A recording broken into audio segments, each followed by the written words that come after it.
Welcome to the Salmon Runs YouTube. Enjoy the video.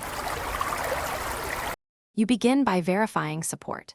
Make sure your CPU, motherboard, and GPU explicitly list resizable BAR compatibility, because compatibility prevents wasted effort.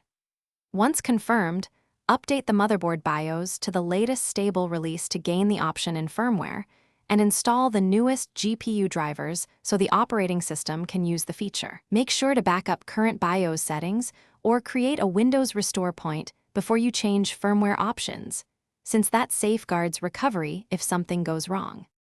Once in the BIOS, navigate straight to the PCI Express or Advanced settings.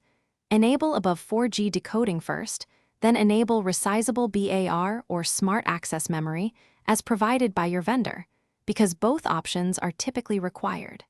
Save and exit to allow the system to apply changes, then reboot into the operating system. If your GPU vendor specifies a vBIOS update for resizable BAR support, apply it now following their instructions. Updating vBIOS completes hardware-side readiness so drivers can expose the feature to software. You finish by verifying activation. Open your GPU vendor's control panel or a system information utility to confirm resizable BAR shows as enabled, and then run a short benchmark or game to validate stability and any performance gain.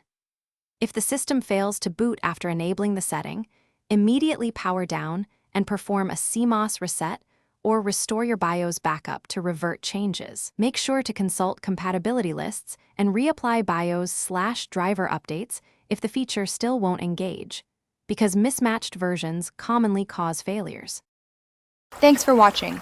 Consider subscribing if we helped you.